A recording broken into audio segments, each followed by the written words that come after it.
Bismillahirrahmanirrahim. Assalamualaikum warahmatullahi wabarakatuh. Halo semuanya, kembali lagi di mata kuliah Media dan Teknologi Pembelajaran. Kami dari kelompok 10 ingin mempresentasikan tentang implementasi pengembangan media dan teknologi pada materi sejarah kebudayaan Islam. Dan yang beranggotakan Eka Setianingsih, Kamil Azmi, Khairun Niswa, dan saya sendiri Ferovita Hidayatullah. Di sini ada submateri. Yang pertama adalah pendahuluan, yang kedua pembahasan, yang tiga simpulan, dan terakhir ada daftar pusaka. Pendahuluan. Pemakaian suatu media pembelajaran dalam proses belajar mengajar sangat penting untuk menunjang hasil belajar siswa. Hal ini sesuai dengan pandangan Nana Sujana dalam bukunya Media Pengajaran, bahwa media pengajaran dapat mempertinggi proses belajar siswa dalam pengajaran yang pada gilirannya diharapkan dapat mempertinggi hasil belajar yang dicapainya. Implementasi pengembangan media dan teknologi pada materi sejarah kebudayaan Islam oleh Madrasah Ibtidaiyah Munawariyah Palembang. Penelitian ini dilakukan oleh Wina Kalista, mahasiswi pasca sarjana UIN Sunan Kalijaga, Yogyakarta. Dalam penelitian ini, peneliti mencari pengaruh penerapan aplikasi ULID Video Studio terhadap motivasi belajar siswa kelas 4 di Madrasah Ibtidaiyah Munawariyah Palembang. Aplikasi ULID Video Studio merupakan aplikasi komputer yang di dalamnya mencakup beberapa media seperti animasi, teks, media gambar, media audio, dan media video. Dalam melihat pengaruhnya, peneliti membandingkan motivasi sebelum dan sesudah menggunakan aplikasi ULID Video Studio. Dalam desainnya, peneliti hanya menggunakan satu sampel, yaitu satu kelas yang menjadi kelas eksperimen yang dilaksanakan tanpa adanya kelas kontrol atau kelas pembanding. Adapun teknik pengambilan sampel yang digunakan adalah cluster random sampling. Dari populasi siswa kelas 4 yang berjumlah 118, sampel yang terpilih adalah siswa kelas 4B yang berjumlah 29 siswa. Alat pengumpulan data berupa angket, observasi, dokumentasi, dan wawancara. Teknik analisis data dengan menggunakan rumus statistik TSR dan produk momen N30. Dalam penelitian ini, peneliti memberikan tes berupa soal angket sebanyak 15 pertanyaan. Untuk mengetahui motivasi belajar siswa pada pretest dan posttest, peneliti membagi menjadi 3 kategori, yaitu tinggi, sedang, dan rendah.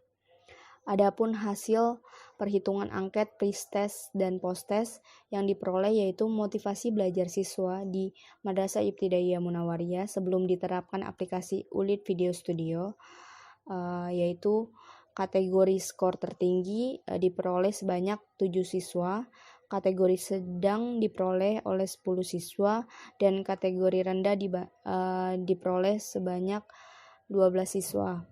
Sedangkan hasil post-test yaitu skor tinggi diperoleh sebanyak 14 siswa, kategori sedang diperoleh sebanyak 10 siswa, dan kategori rendah sebanyak 5 siswa. Berdasarkan uji coba tersebut, secara meyakinkan dapat dikatakan bahwa aplikasi ULID Video Studio telah menunjukkan efektivitasnya yang nyata. Dalam arti kata dapat diandalkan dan digunakan dalam membantu siswa atau guru dalam membuat media pembelajaran berbasis multimedia untuk bidang studi sejarah kebudayaan Islam pada tingkat madrasah ibtidaiyah. Implementasi pengembangan media dan teknologi pada materi sejarah kebudayaan Islam oleh Madrasah Aliyah Yumi Ringen Harjo Gabung Gerebongan. Pada penerapan teknologi weblog sebagai media pembelajaran alternatif berbasis web pada mata pembelajaran sejarah kebudayaan Islam, yang dimana dalam pengembangannya salah satu langkah-langkah yang diambil adalah 1. Perencanaan pembelajaran menggunakan weblog. di mana pada proses ini pembelajaran yang akan dicapai dengan optimal, maka diharuskan pembelajaran tersebut memiliki susunan rencana strategi pembelajaran yang digunakan sebagai pola kegiatan pembelajaran untuk dilakukan secara berkesinambungan yang diarahkan untuk mencapai hasil belajar yang diharapkan, yang dimana di sini disiapkannya adalah berupa web blog yang di dalamnya terdapat beberapa komponen seperti komputer, jaringan, media web blog. Dan yang kedua adalah dalam pelaksanaan pembelajaran menggunakan media web blog memiliki tahapan-tahapan. Di antaranya pada tahapan-tahapan ini adalah guru memberikan gambaran umum tentang materi yang akan diajarkan dengan maksud agar peserta didik dapat mengerti apa yang akan diajarkan. Yang selanjutnya adalah peserta didik diarahkan untuk membuka media blog yang telah guru persiapkan, yang dimana setelah mendapatkannya kemudian anak-anak peserta didik diharapkan dapat menganalisis hasil temuannya. Lalu guru memberikan pertanyaan dan memberikan penugasan berupa diskusi yang dilakukan secara bersama-sama.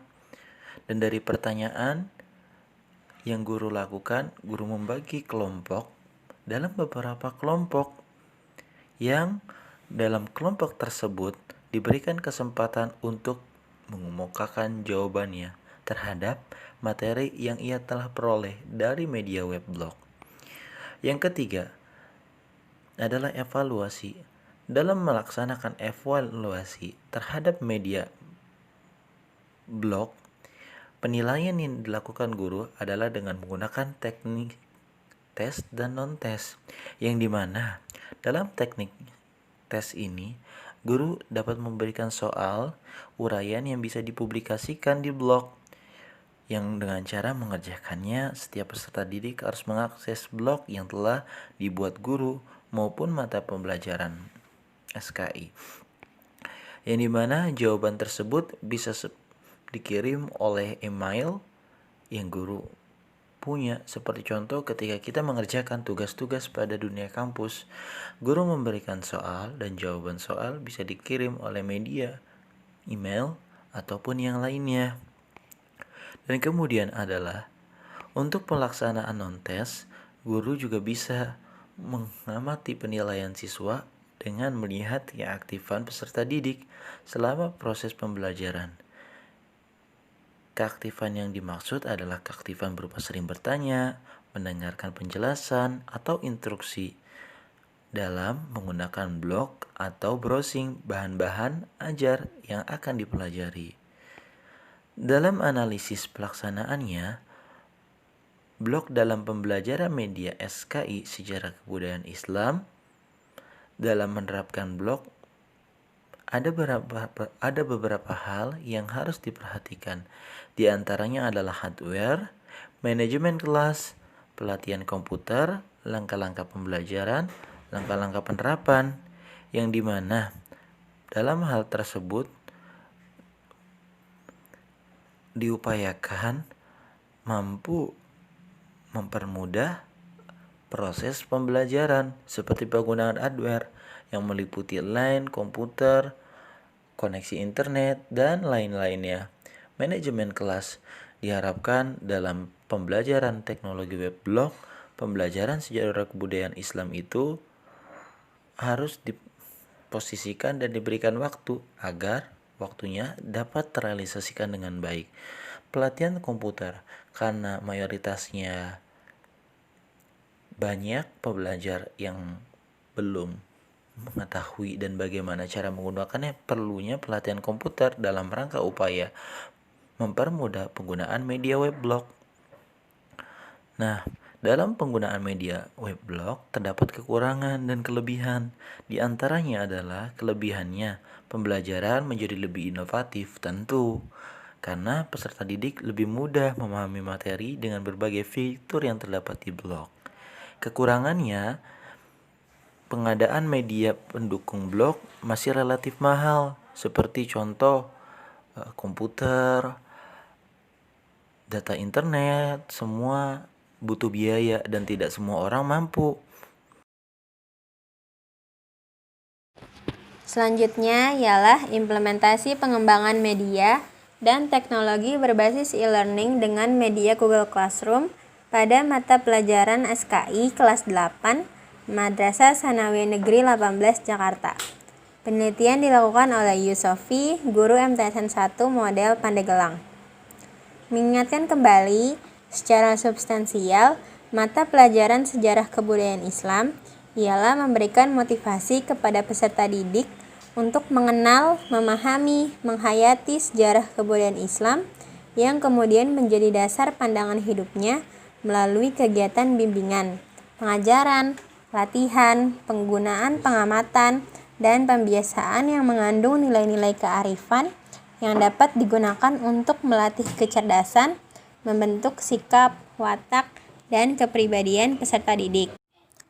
Maka, atas dasar itu dapat disajikan pembahasan mengenai temuan terkait dengan pengembangan media pembelajaran dalam mata pelajaran SKI ialah sebagai berikut. Pertama, tahap yang kita butuhkan untuk menjalankan pembelajaran dengan media ini ialah perencanaan pembelajaran berbasis e-learning. Perencanaan pembelajaran e-learning di MTSN 18 Jakarta meliputi perencanaan yang dilakukan oleh guru, admin IT, dan siswa.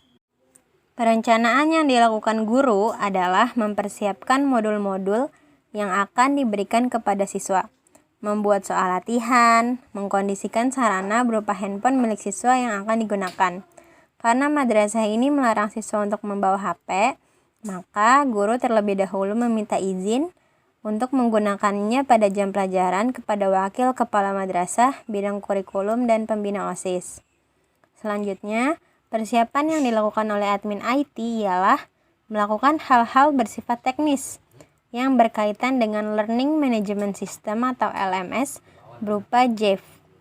Sebelum melakukan pembelajaran e-learning, terlebih dahulu, guru dan siswa harus mempunyai email yang terdapat dan terdaftar di Google Classroom, di mana email tersebut berbeda dari yang lain karena domainnya dapat menggunakan identitas madrasah sendiri. Nah, untuk mendapatkan email tersebut harus terlebih dahulu terdaftar di Google Apps atau Google Apps for Education atau GF miliknya Google. Sedangkan perencanaan yang dilakukan siswa adalah mendaftar dengan menggunakan email madrasah dan masuk ke dalam Google Classroom, di mana siswa membuat password. Siswa kemudian memasukkan kode kelas, dan bila sudah masuk, siswa dapat membaca materi, mendownload, diskusi, dan mengikuti ujian, baik itu ujian harian, remedial, pengayaan, maupun tugas, di mana ujiannya dapat berbentuk pilihan ganda, esai, maupun upload tugas sesuai informasi jadwal yang diberikan oleh guru pada mata pelajaran yang diikuti siswa. Tahap kedua ialah pelaksanaan pembelajaran berbasis e-learning.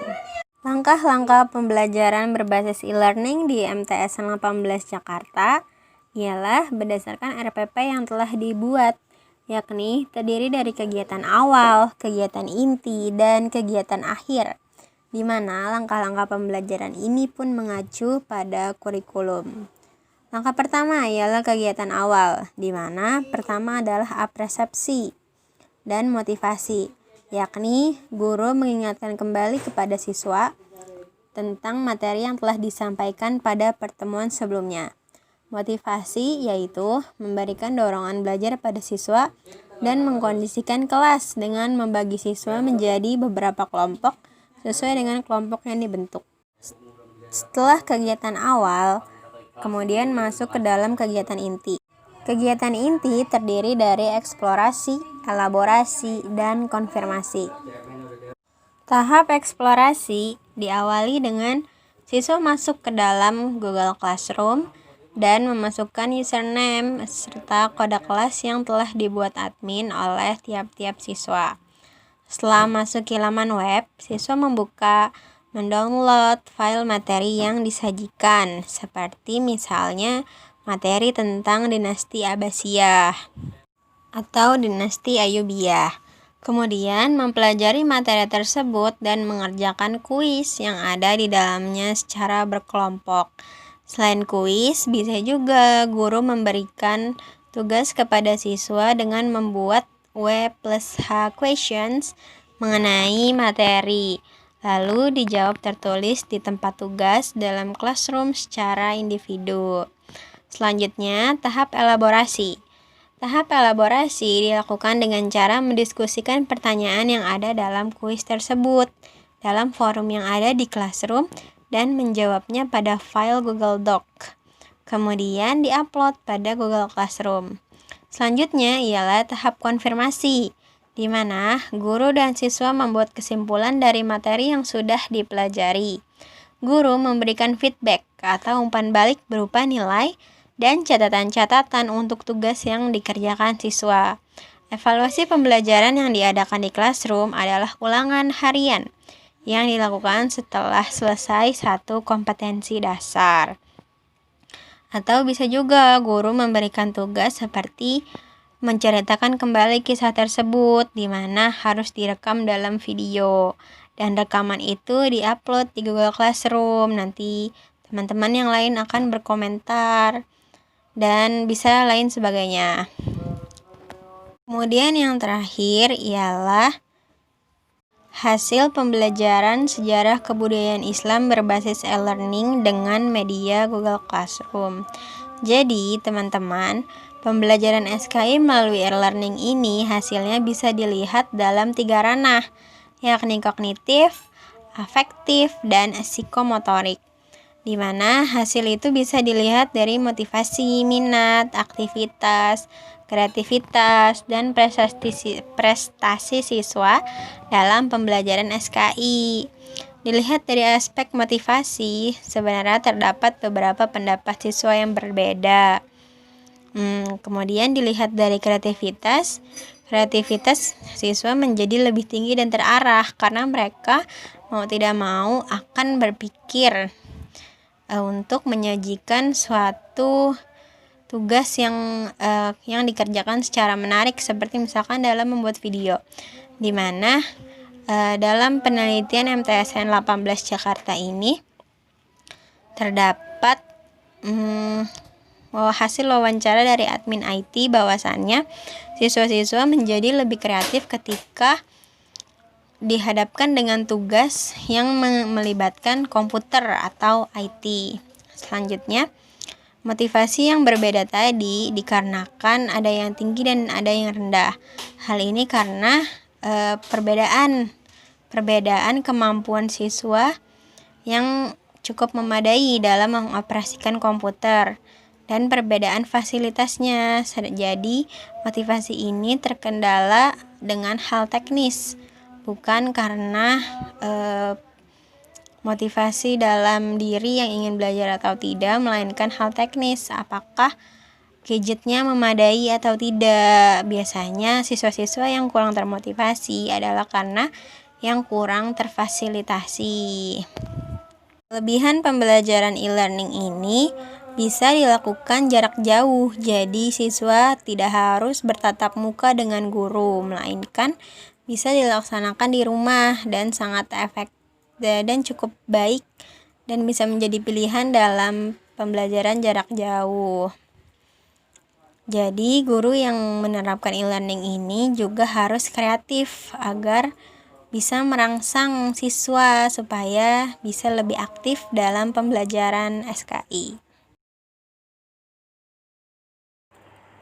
Kemudian ada implementasi pengembangan media dan teknologi pada materi sejarah kebudayaan Islam di SD Yapita, Surabaya. Penelitian ini dilakukan oleh Dedi Setiawan dan Andini Dwi Arumsari dari Universitas Dr. Sutomo Surabaya dan Universitas Narotama Surabaya. Audio Visual Slideshow. SD Yapita Surabaya menggunakan media pembelajaran audio visual slideshow. Guru dapat dengan mudah menyampaikan informasi yang diberikan gambaran yang lebih konkret kepada siswa.